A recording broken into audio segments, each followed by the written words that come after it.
The stepmother. Marrying a man who already has children makes you a stepmother, a difficult part to play in a family. And stepmothers in stories are often mean and unkind to their stepchildren. Lakshman, who is 9, knows this very well. He never wanted a stepmother. Why ever did his father marry her? Maybe, if he is horrible to her, she will go away again. Lakshman ran his hand over the surface of the cupboard and breathed in the pleasant smell of newly cut wood.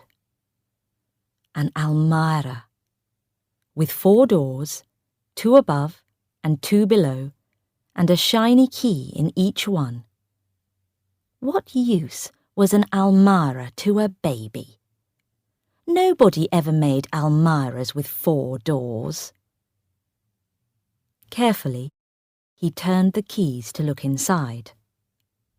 In one half, there was a place to hang clothes, small clothes. The other half had narrow shelves. Underneath, there were 2 long, wide shelves. Somebody, he supposed, had already put some toys there. Baby things, plastic cups that fit into each other, little wooden bricks, and coloured balls. Angrily he banged the doors shut. What a complete waste. In his bare feet, he walked down the stairs to the back of the house, to the kitchen area.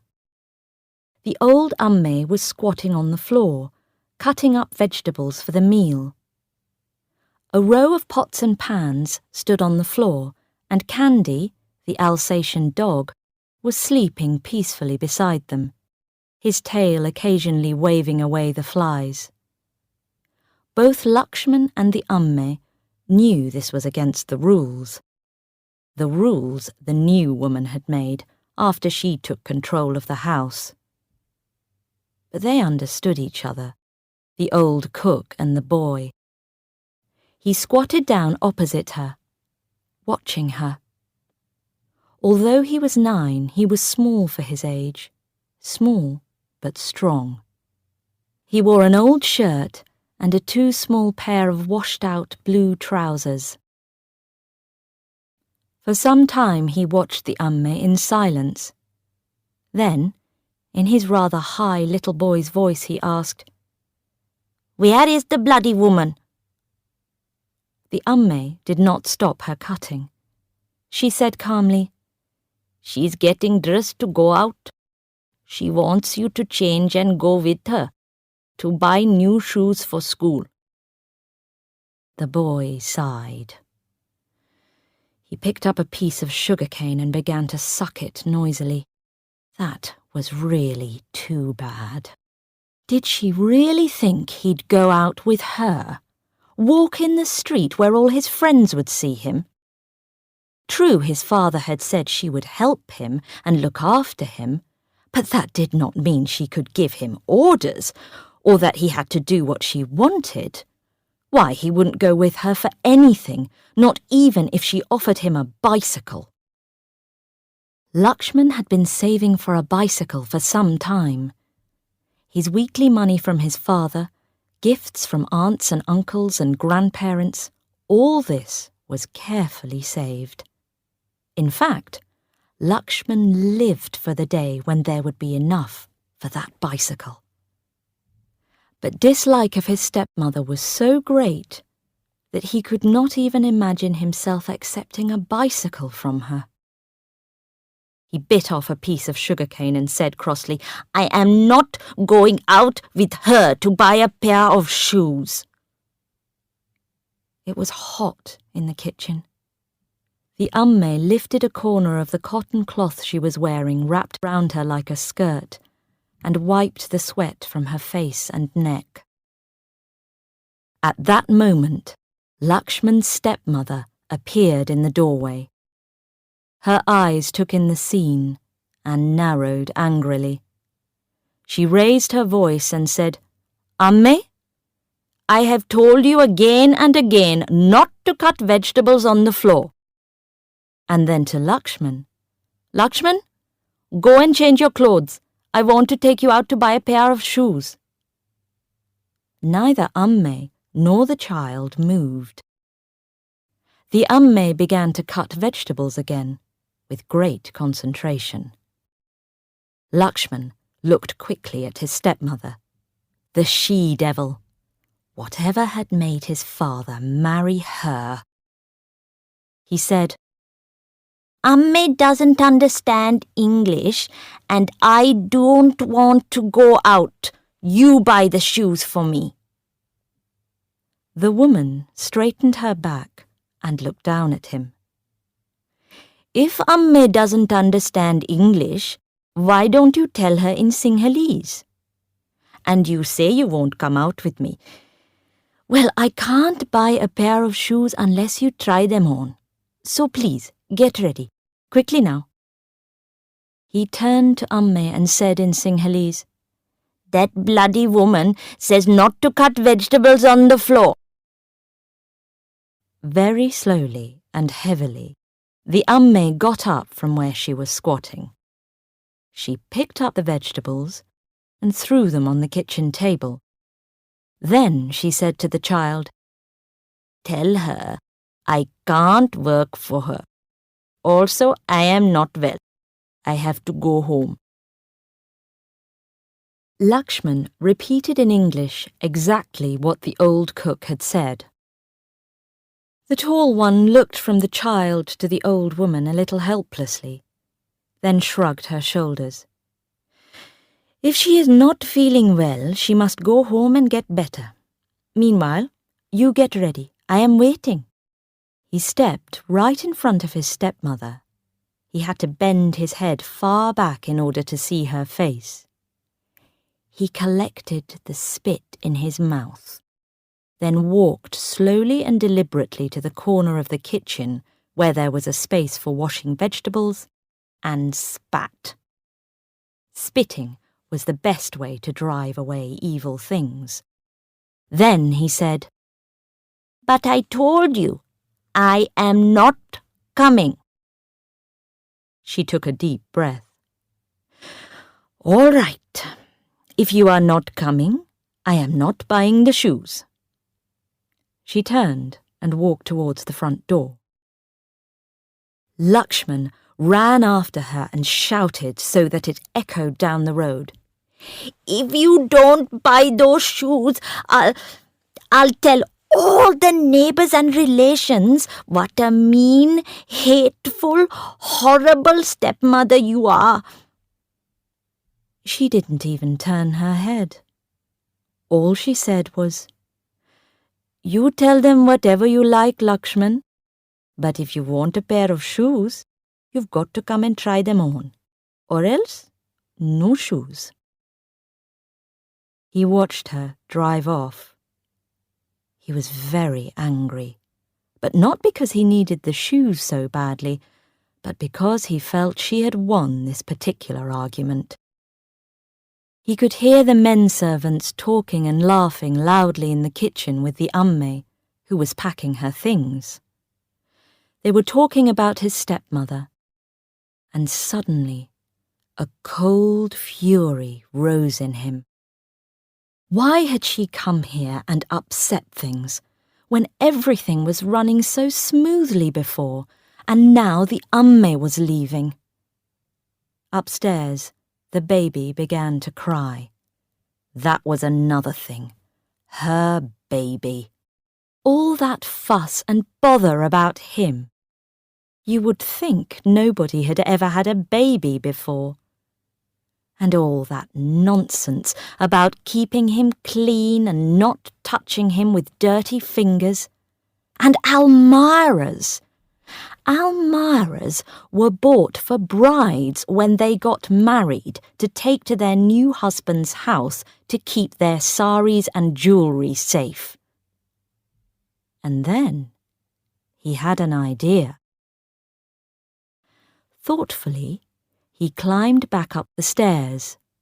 There stood the almirah, with its smell of new wood. Without hesitating, he opened the two bottom doors which he could easily reach because they were at his height. He took hold of one door and forced it back, further and further, until the wood broke and the door fell to the ground with a loud crash. The second door soon followed the first. To reach the upper two doors, he got a chair and climbed on it.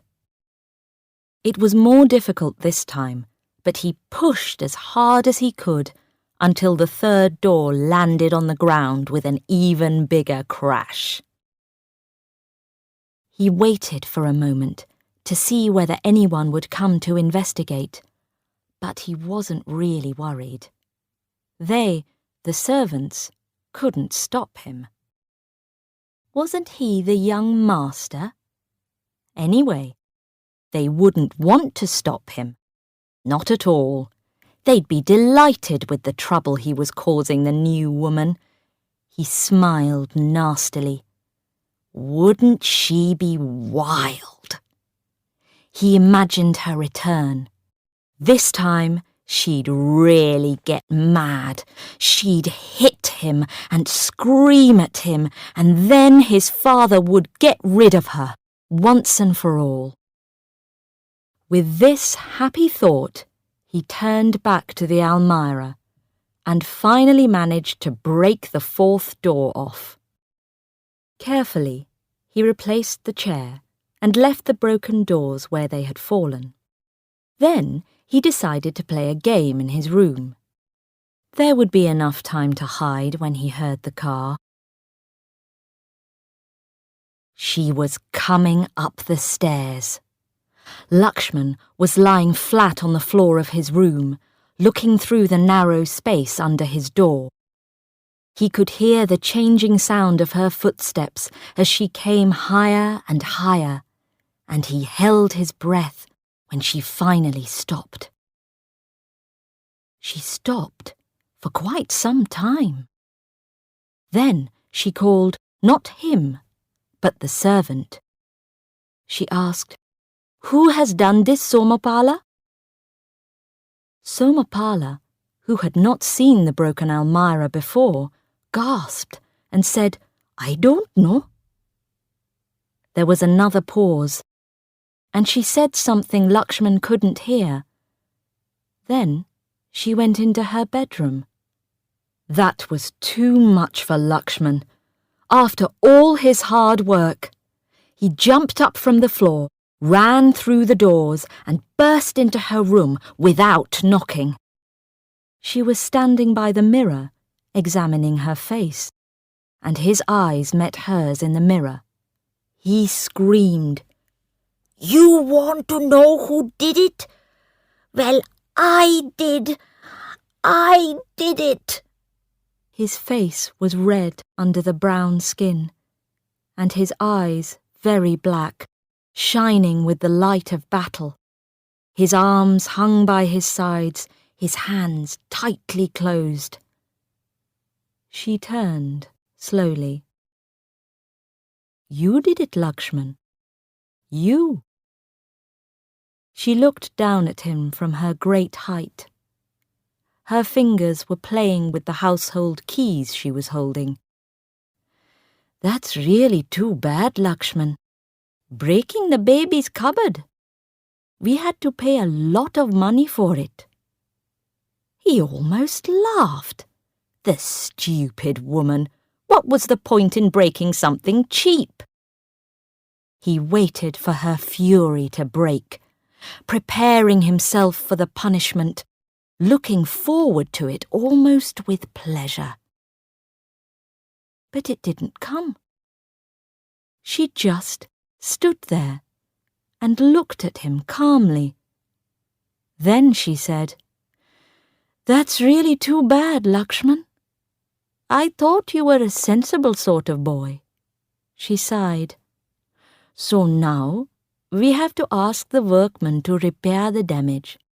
Quite an unnecessary bother and cost." She walked towards the baby's room. Lakshman had a terrible feeling of disappointment worse than he had ever experienced before. Wildly, he ran after her and asked urgently, "But aren't you going to punish me?" "Punish you?" She appeared surprised.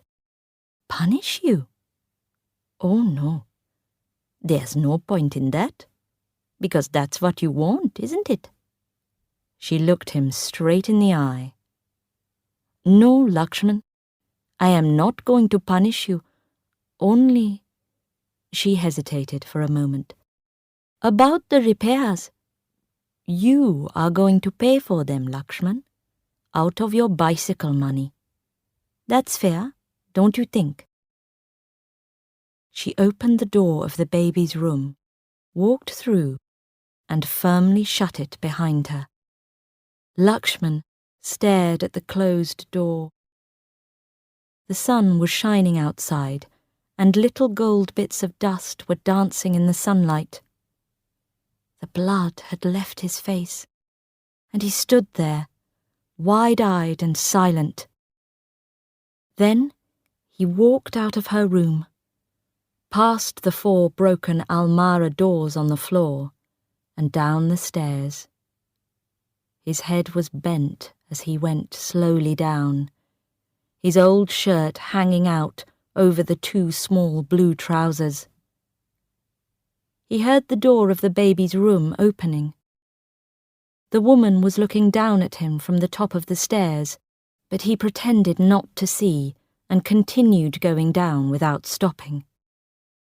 She said, "Lakshman?" Pause. "Lakshman, we can come to an arrangement."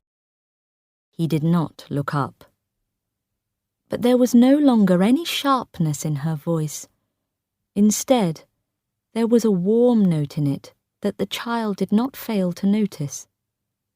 She said, "You help the workman repair the cupboard, and I'll pay half the cost. Agreed?" His eyes were hot with tears. "The bloody woman," he whispered to himself. "The bloody woman." But he slowed down, and as he reached the bottom of the stairs, she heard him begin to whistle. "Agreed," he shouted, and ran quickly out of sight.